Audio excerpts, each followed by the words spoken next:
제가 가진 성경은 구약성경 86쪽 출애굽기 4장 1절로 4절 말씀, 우리 다 찾으셨으면 우리 한 목소리로 합독하겠습니다.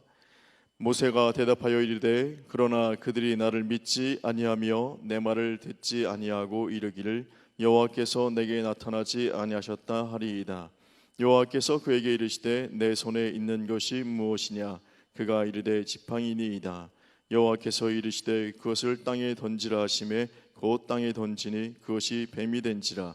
모세가 뱀 앞에서 피하매 여호와께서 모세에게 이르시되 내 손을 내밀어 그 꼬리를 잡으라. 그가 손을 내밀어 그것을 잡으니 그의 손에서 지팡이가 된지라. 아멘. 본문은 우리가 잘 알고 있는 것처럼 모세가 시내산에서 하나님을 만나는 장면입니다. 또한 모세가 이 시내산에서 하나님을 만남으로 인하여서 그의 믿음이 더욱더 견고해지게 되어지죠. 오늘 본문 속에서 우리가 살펴볼 것은 믿음의 사람들에게 필요한 요소가 여러 가지가 있는데 필수적인 요소와 이 세 가지, 오늘 말씀 속에서 세 가지를 같이 살펴보고 은혜를 나누고자 합니다. 또한 이 요소는 이례적인 것이 아니라 일시적인 것이 아니라 지속성이 있어야 되고 지속적으로 우리에게 나타나야 될 증거들이라고 할 수 있는데요, 그 첫 번째를 한번 살펴보면 바로 제가 말씀드린 것처럼 바로 증거라는 것입니다. 믿음의 사람들은 하나님을 만난 믿음의 증거, 예수님을 만난 믿음의 증거가 분명히 있어야 되는 것이고, 그것은 일회성이 아니라 지속적으로 천국 가는 그날까지 그 증거가 우리 속에서, 삶 속에서 나타나야 된다는 것이죠.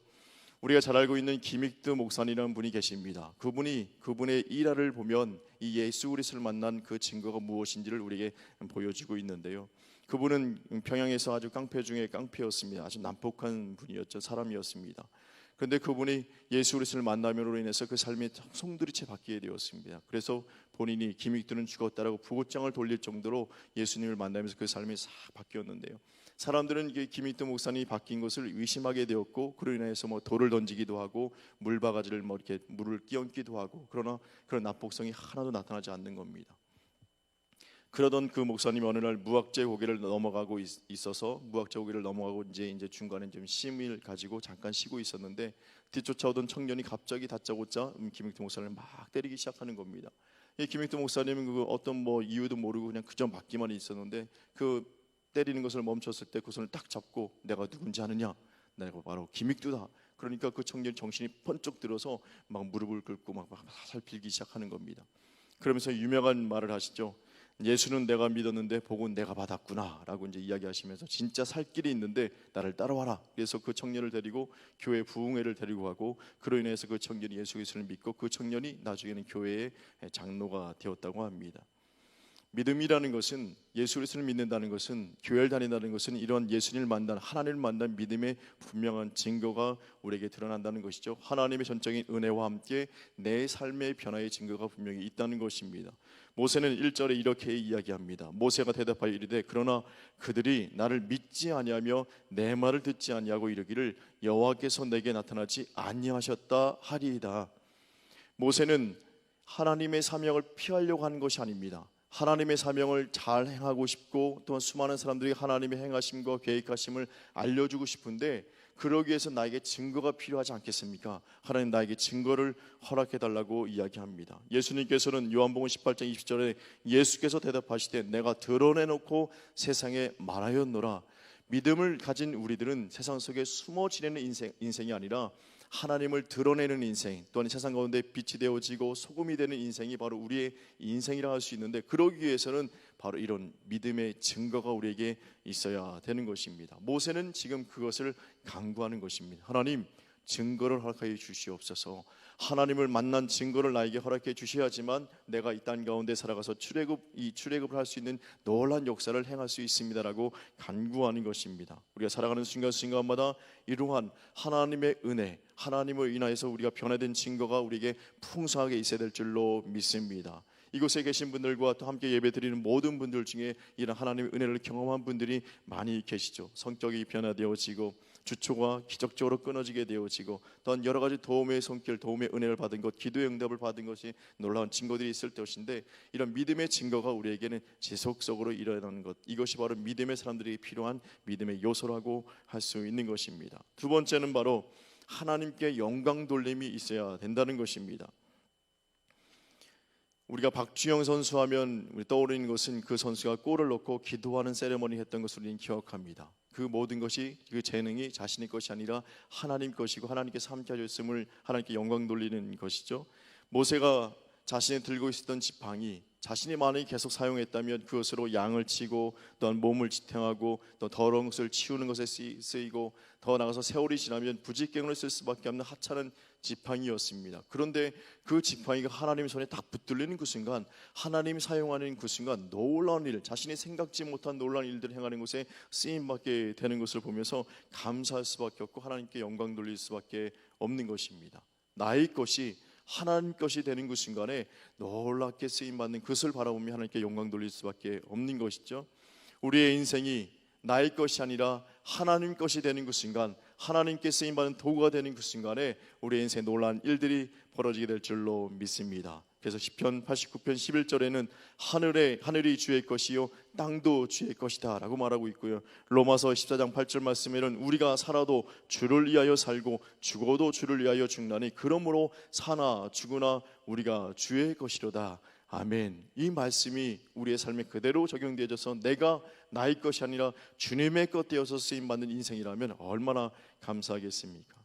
그로 인하여서 이 모세는 자신이 들고 있던 지팡이가 자신이 쓰이는 것이 아니라 하나님께 쓰임받는 지팡이가 되어지고 하나님의 주는 지팡이를 자신이 들고 있다는 것이 너무 감사해서 이후부터는 시내산에서 하나님을 만난 그 이후부터는 지팡이를 자신의 지팡이라고 말하지 않고 하나님의 지팡이라고 부르게 됩니다. 출애굽기 4장 20절 말씀에는 모세가 하나님의 지팡이를 손에 잡았더라. 출애굽기 17장 9절 말씀에도 내일 내가 하나님의 지팡이를 손에 잡고 산 꼭대기에 서리라 라고 말하고 있습니다. 우리의 인생 하나님께 쓰임받는 그 순간에 우리에게는 하나님께 영광 돌릴 수밖에 없는 귀한 인생이 될 줄로 믿습니다. 우리가 이 자리에 있는 것도 하나님의 계획하심, 하나님의 인도하심, 하나님의 부여잡으심으로 우리가 이 자리에 있는 줄로 믿습니다. 그러기에 우리가 살아가는 순간순간 이 모든 것이 하나님께 영광 돌릴 수밖에 없는 것이죠. 매 순간순간마다 하나님께 영광 돌리는 그 인생이 축복된 인생인 줄로 믿습니다. 세 번째, 믿음의 사람들에게 있게 되는 믿음의 요소는 바로 평안이라는 것입니다.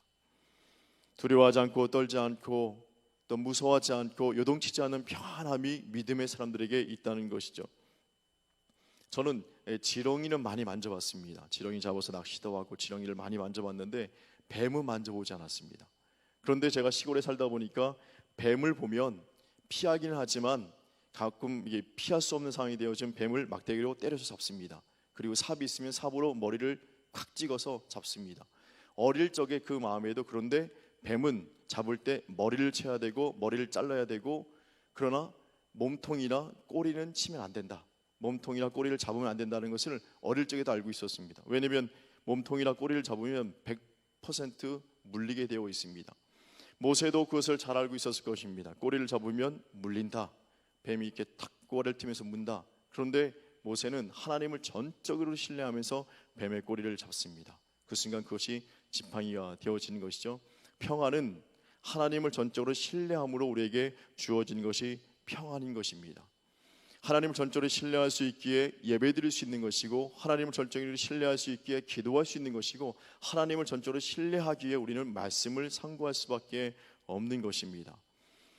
그렇게 하나님께 내 모든 것을 다 내려놓고 하나님을 전적으로 신뢰할 때 진정한 평안이 우리에게 주어지는데 그 이런 찬양이 있습니다. 내가 주인 삼은 모든 것 내려놓고 내 주 대신 주 앞에 나와 내가 사랑했던 모든 것 내려놓고 주님만 사랑해. 주 사랑 거친 풍랑에도 깊은 바다처럼 나를 잠잠케 해. 주 사랑 내 영혼의 반석 그 사랑 위에 서리. 내가 주인 삼은 모든 것을 주님께 다 맡겨드리고 주님을 철저히 신뢰하며 나갈 때에 깊은 바다처럼 풍랑이 위에는 치지만 깊은 바다가 잠잠한 것처럼 어떤 두려움도 떨림도 없는 평안한 삶을 살게 되어집니다. 그러기에 모세가 이 시내산에서 하나님을 만나고 하나님을 철저히 신뢰하면서 뱀의 그 꼬리를 잡고 지팡이 되는 것을 경험한 후 그는 두려워 떨지 않습니다. 바로 앞에 서 있을지라도 수백의 수천의 군사가 쫓아올지라도 두려워 떨지 않고 하나님만 철저히 바라보고 하나님만 철저히 신뢰하는 삶을 살게 되는 것이죠. 그 마음속에 진정한 평안이 주어진 삶을 모세가 살아가고 있는 것입니다. 오늘 우리가 하루를 살아갑니다.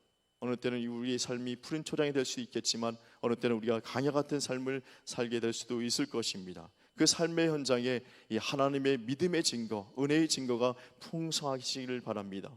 그럴 때마다 그 증거를 바라볼 때마다 하나님께서 함께 하시는구나, 하나님께서 나를 붙잡고 계시는구나, 그러니 하나님께 영광 돌리는 귀한 인생, 더 나아가서 하나님이 주시는 그 평안함으로 이 땅 가운데 믿음 안에 승리하는 모두 되시기를 주님의 이름으로 축원합니다.